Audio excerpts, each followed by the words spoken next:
కేటీఆర్ నివాసం వద్ద మాజీ మంత్రి హరీష్ రావు మాట్లాడుతున్నారు. లైవ్లో చూద్దాం. జరుగుతూ ఉంది. ఈరోజు రాష్ట్ర ప్రజలకు తెలుసు, అందరికి కూడా తెలుసు, రేవంత్ రెడ్డి గారి ప్రభుత్వం కేవలం డైవర్షన్ పాలిటిక్స్లో భాగంగా కేటీఆర్ గారి పైన ఈ అక్రమ కేసు నమోదు చేయడం జరిగింది. ముఖ్యంగా రైతు బంధు విషయంలో వానాకాలం రైతు బంధు ఎగ్గొట్టి యాసంగి పంటకు కూడా చెప్పిన 15,000 కాకుండా కేవలం 6,000 రూపాయలు ఇస్తామని చెప్పి ప్రజల్లో తీవ్రమైన వ్యతిరేకతను ప్రభుత్వం ఎదుర్కొంటా ఉంది. ఏడాది పాలన తర్వాత అన్ని సర్వే రిపోర్ట్లలో కూడా ఈ ముఖ్యమంత్రి ఫెయిల్యూర్ సీఎం అని, ఈ ప్రభుత్వం ఫెయిల్ అయిందని చెప్పి ఈ రాష్ట్రంలో వచ్చిన అన్ని సర్వే రిపోర్ట్లు కూడా తెలియజేస్తూ ఉన్నాయి. సో ఈ క్రమంలో మా పార్టీ వర్కింగ్ ప్రెసిడెంట్ కేటీఆర్ గారి మీద అక్రమ కేసు పెట్టి ప్రజల యొక్క దృష్టిని మరల్చాలని ఒక డైవర్షన్ పాలిటిక్స్కు రేవంత్ రెడ్డి గారు పాల్పడుతూ ఉన్నారు. మాకు తెలుసు రేవంత్ రెడ్డి గారు ఇలాంటి ఇంకా అక్రమ కేసులు చాలా పెడతారని, ఇంకా మాలాంటి చాలామంది నాయకుల మీద కూడా ఇలాంటి అక్రమ కేసులు ఆయన పెడతాడని. వీటన్నిటినీ ఎదుర్కోవడానికి మేము సిద్ధంగా ఉన్నాం. మాకు తెలంగాణ ప్రజలు ముఖ్యం, ఈ రాష్ట్రం ముఖ్యం. ఎన్నో పోరాటాలతోని త్యాగాలతోని తెలంగాణ తెచ్చుకున్నాం. తెలంగాణ బాగుండడం, తెలంగాణ అభివృద్ధి చెందడం, తెలంగాణ ప్రజల సంక్షేమం బీఆర్ఎస్ పార్టీకి అత్యంత ముఖ్యమైనది. మీరు ఎన్ని కేసులు పెట్టినా, మా మీద ఇంకా ఎన్ని రకాలుగా ఒత్తిళ్లు పెట్టినా, ఈ రాష్ట్ర ప్రజల కోసం, ఈ రాష్ట్ర సంక్షేమం కోసం మా పోరాటం మాత్రం కొనసాగుతూనే ఉంటుంది. నువ్వు ప్రజలకు ఇచ్చిన 6 గ్యారెంటీలు అమలు చేసేదాకా నీ ప్రభుత్వాన్ని, నిన్ను ఎట్టి పరిస్థితుల్లో వదిలిపెట్టం. రేవంత్ రెడ్డి అనుకుంటున్నాడు బ్లాక్మెయిల్ రాజకీయాలతోనో, అక్రమ కేసులతోనో, అరెస్టులతోనో తన ప్రభుత్వం యొక్క తప్పిదాలను కప్పిపుచ్చుకుంటానో, మమ్మల్ని మానసికంగా బలహీనపరుస్తానని అనుకుంటా ఉన్నాడు. కానీ మేము మరింత బలంగా పోరాటం తప్ప ఎట్టి పరిస్థితుల్లో నీ అక్రమాలను కానీ, నీ 6 గ్యారెంటీల అమలుపై నిన్ను ప్రశ్నించడాన్ని వదిలిపెట్టే ప్రశ్నే ఉత్పన్నం కాదు. ఈరోజు కేటీఆర్ గారి మీద హైకోర్టులో కూడా వచ్చిన తీర్పు కేవలం విచారణ కొనసాగించడానికే చెప్పింది హైకోర్టు. ఇది అక్రమ కేసు, దీని విచారణ నిలుపుదల చేయాలని చెప్పి బీఆర్ఎస్ పార్టీ తరఫున మేము కోర్టుకు వెళ్ళాం. కోర్టేమి కేసును నిర్ధారించలేదు, ఇది తప్పు జరిగిందని చెప్పింది కానీ శిక్ష వేసింది కాదు. కేవలం విచారణ కొనసాగించడానికి మాత్రమే ఈరోజు కోర్టు అనుమతి ఇచ్చింది. విచారణకు సహకరిస్తాం. ఈ ముందు నుంచి కూడా కేటీఆర్ గారు 100% విచారణకు సహకరిస్తామని చెప్పాం. ఎందుకంటే మేము తప్పు చేయలేదు, అసలు అవినీతే జరగలేదు, రాష్ట్ర ప్రభుత్వం నుంచి 1 రూపాయి కూడా గ్రీన్ కో కంపెనీకి చెల్లించలేదు. 1 రూపాయి ఇవ్వలేనప్పుడు అక్కడ అవినీతికి ఆస్కారం ఎక్కడిది? అయినా ఇది ఎప్పుడు జరిగింది? రేవంత్ రెడ్డి గారు ప్రమాణ స్వీకారం చేసిన 3వ రోజే ఆ కంపెనీ ప్రతినిధులు రేవంత్ రెడ్డి గారిని కలిశారు. ఏడాది పాటు నువ్వు ఎందుకు కేసు పెట్టలే? ఏడాది తర్వాత ఎందుకు పెడుతున్నావు? కేటీఆర్ గారు అడుగడుగునా నేను ప్రశ్నిస్తా ఉన్నాడు, నీ తప్పిదాలను బయట పెడతా ఉన్నాడు, నీ ప్రభుత్వం యొక్క వైఫల్యాలను ఎత్తి చూపుతా ఉన్నాడు. కనుక ఏడాది తర్వాత దాన్ని బయట పెట్టినావు. నిన్ను ఆ కంపెనీ ప్రతినిధులు కలిసిన విషయాన్ని నువ్వు ఎందుకు బయట పెట్టలే? మీడియాకి ఎందుకు చెప్పలే? అది మేం బయట పెట్టినాం. దీన్ని అంతా బట్టి చూస్తూ ఉంటే కేవలం ఒక కుట్రతోని ప్రజల దృష్టి మరల్చడానికి ప్రభుత్వం చేస్తూ ఉంది. నిన్నగాక మొన్న ప్రభుత్వం చేతులెత్తింది కదా. ఇవాళ రైతుల విషయంలో మేము రైతు భరోసా సాగు భూములకే ఇస్తాం, 6,000 ఇస్తాం అని ప్రజలను మోసం చేసింది మీరు. ఆ ప్రజల్లో ఆ చర్చ జరిగి ప్రభుత్వం మీద వ్యతిరేకత రాకుండా ఉండడానికి ఇలాంటి డైవర్షన్ పాలిటిక్స్. బట్ అయినా కూడా మాకు న్యాయస్థానాల మీద గౌరవం ఉంది, చట్టం మీద గౌరవం ఉంది. తప్పకుండా మేము అన్ని రకాలుగా దీనికి సహకరిస్తాం. సరే, ఫర్దర్గా సుప్రీంకోర్టుకు అప్పీల్ పోవాలా, ఏం చేయాలా అనే దాని మీద మా న్యాయవాదులు ఇచ్చేటువంటి సలహా మేరకు మేము ముందుకు వెళ్తాం.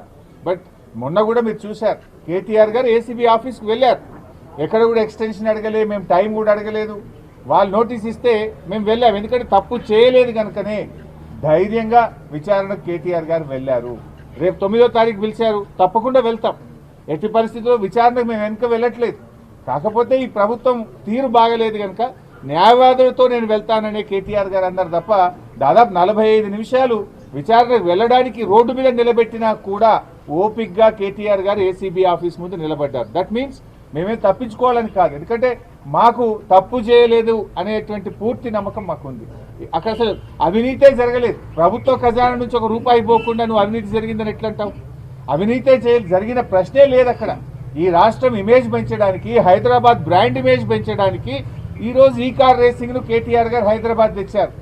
బాగా పనిచేశారు. వాస్తవానికి ప్రపంచం మెచ్చుకున్నది, దేశం మెచ్చుకున్నది, మిగతా రాష్ట్రాల ముఖ్యమంత్రులు కూడా ఇది మా రాష్ట్రానికి వస్తే బాగుండని చెప్పి ఇతర రాష్ట్రాలు మనతో పోటీ పడ్డాయి.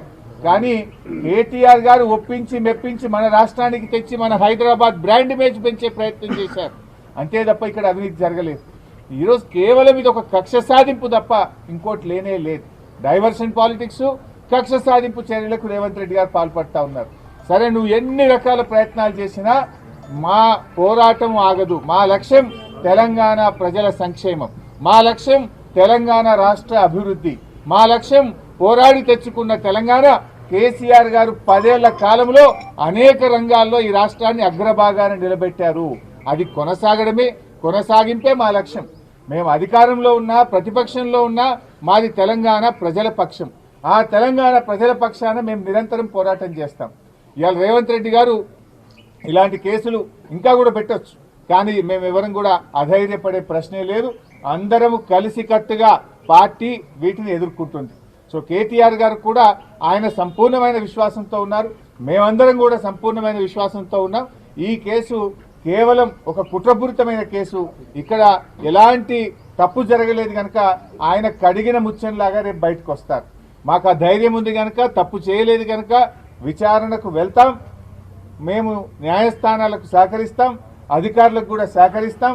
మాకు అధికారుల మీద కానీ న్యాయస్థానం మీద కానీ మాకు విశ్వాసం ఉంది. కేవలం రేవంత్ రెడ్డి మీద మాకు విశ్వాసం లేదు.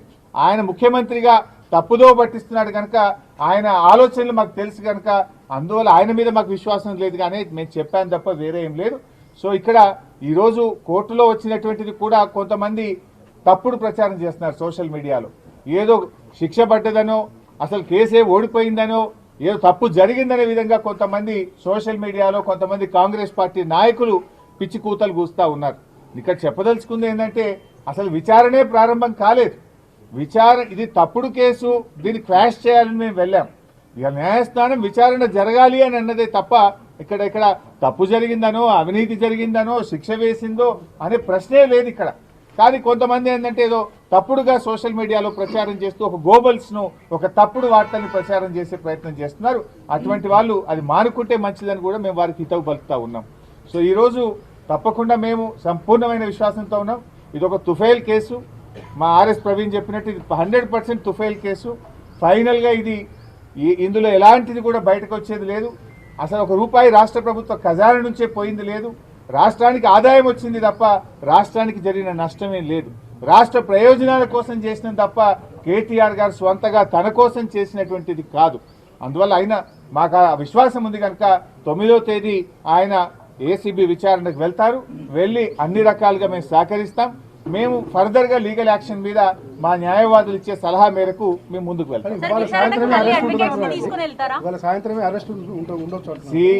ఏముంటది అంటే దానికి ఏం భయపడతాం. ఇవాళ చేస్తాడా, రేపు చేస్తాడా, ఈ అక్రమ అరెస్టులకు మేము భయపడేటోళ్ళం కాదు. ఇదేం మాకు కొత్త కాదు కదా.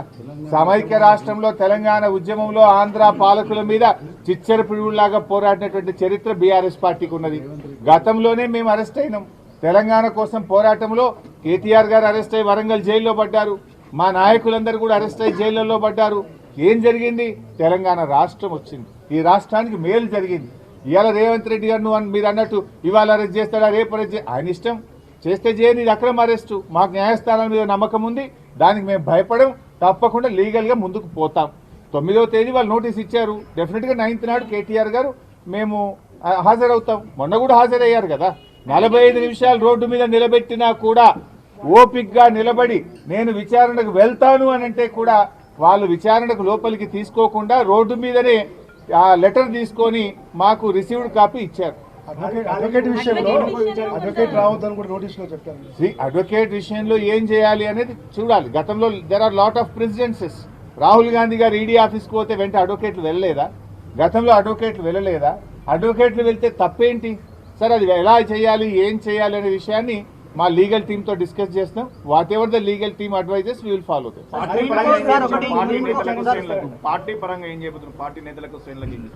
ఏం చేయాలని మేము ఆలోచిస్తాం. మేము కూడా డెఫినెట్ గా పార్టీ ముఖ్య నాయకులందరం కూడా ఇక్కడ సమావేశం అయి ఉన్నాం. గవర్నమెంట్ యొక్క చర్యల్ని బట్టి పార్టీ పరంగా మేము ఎలాంటి నిర్ణయాలు తీసుకోవాలనే దాని మీద చేస్తాం. ఒకటి మాత్రం క్లియర్ బై సాబ్, ఆయన అరెస్ట్ చేయని ఇంకా 100 కేసులు పెట్టని రేవంత్ రెడ్డి ప్రశ్నించడం ఆగది. రేవంత్ రెడ్డి ఈ ప్రభుత్వం ప్రజలకు ఇచ్చిన హామీలు అమలు చేసే విషయంలో బీఆర్ఎస్ పార్టీ పోరాటం ఆగదు. We will go on fight. ఆయన మీద పోరాటం చేస్తూనే ఉంటాం, ఆయనను ప్రశ్నిస్తూనే ఉంటాం, వాళ్ళ అవినీతిని బయట పెడుతూ ఉంటాం, వాళ్ళ ఫెయిల్యూర్స్ను కూడా ప్రజాక్షేత్రంలో బట్టబయలు చేస్తాం. ప్రజల పక్షాన, రైతుల పక్షాన, మహిళల పక్షాన, కార్మికుల పక్షాన మా పోరాటం కొనసాగుతుంది.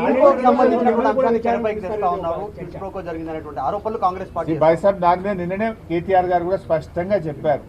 గ్రీన్ కో ₹1 రాష్ట్ర ప్రభుత్వం ఇచ్చిందే లేదు. అసలు నీకు ఎవరికైనా కంపెనీకి నువ్వు సాయం చేస్తే వాడు నీకు ఉల్టా పైసలు ఇస్తే అక్కడ అవినీతి. గ్రీన్ కో ఈ రాష్ట్రంలో కాంట్రాక్ట్ చేసింది లేదు, గ్రీన్ కోకు రాష్ట్ర ప్రభుత్వ ఖజానా నుంచి ₹1 ఇచ్చింది లేదు. ఇంకా అవినీతి అనే ప్రశ్న ఎక్కడిది? గ్రీన్ కోకు ఏమిచ్చింది రాష్ట్ర ప్రభుత్వం? కాంట్రాక్ట్ ఇచ్చిందా, డబ్బులు ఇచ్చిందా? గ్రీన్ కోకు మేము చేసిన సాయం ఏంది? అసలు ₹1 గ్రీన్ కోనే ఉల్టా ఖర్చు పెట్టింది హైదరాబాద్ ఇమేజ్ కోసం, హైదరాబాద్ బ్రాండ్ ఇమేజ్ కోసం. గ్రీన్ కో వాళ్ళ సొంత డబ్బులు పెట్టి ఈవెంట్ నిర్వహించారే తప్ప రాష్ట్ర ప్రభుత్వం గ్రీన్ కోకి ఇచ్చింది అయితే ఏం లేదు కదా. మీరు చెప్పినట్టు హైదరాబాద్ మాదాపూర్ లోను మచిలీపట్నంలోను ఏసీబీ రైట్స్ పెడుతున్నారు.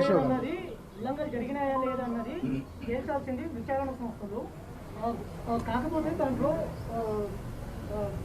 కావాలని మీరు విచారణ జరగడానికి వెళ్ళింది కదా కేటీఆర్ గారు. ఏసీబీ నోటీస్ ఇస్తే మేము ఎక్స్టెన్షన్ ఇస్తాము, మాకు బిజీ ఉన్నాము, మళ్ళీ వస్తామని కూడా చెప్పలే.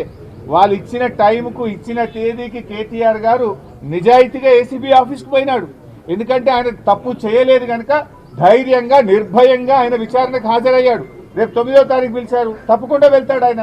దానికి మేమేం, ఎందుకంటే మేము తప్పు చేయలేదు, ఇక్కడ అవినీతి జరగనే లేదు, అవినీతికి ఆస్కారమే లేదు. అందువల్ల ఇక్కడ ఎవరు మేమెవరం కూడా భయపడే పరిస్థితే లేదు. Sorry, Kaleshwaram that also I will answer. Now we are talking on this issue and some other time I will answer. Greenko company మీద ఏసీబీ రైట్స్ అయితే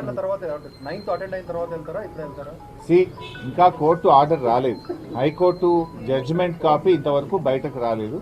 వన్స్ ఒకసారి జడ్జిమెంట్ కాపీ అనేటువంటిది బయటకు వస్తే దాంట్లో ఎలాంటి అబ్జర్వేషన్స్ ఇచ్చారు దాన్ని పరిశీలించి మా న్యాయవాదులు మాకు ఇచ్చే సలహా ఆధారంగా ఎప్పుడు వెళ్ళాలా వద్దా, ఏం చేయాలి అని లీగల్ టీం యొక్క సజెషన్ మేరకు ఆ జడ్జిమెంట్ కాపీ చదివిన తర్వాత మేము నిర్ణయం తీసుకుంటాం.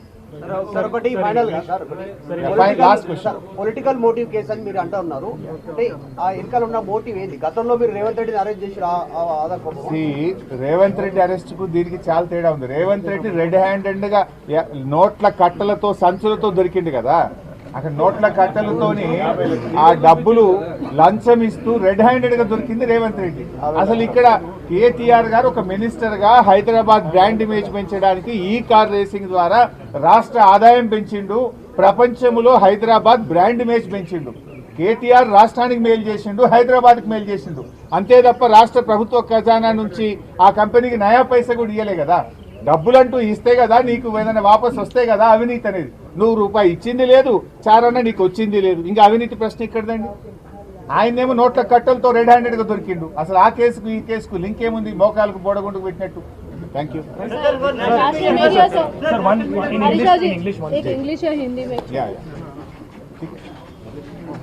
रेवंत रेड्डी के सरकार ने आज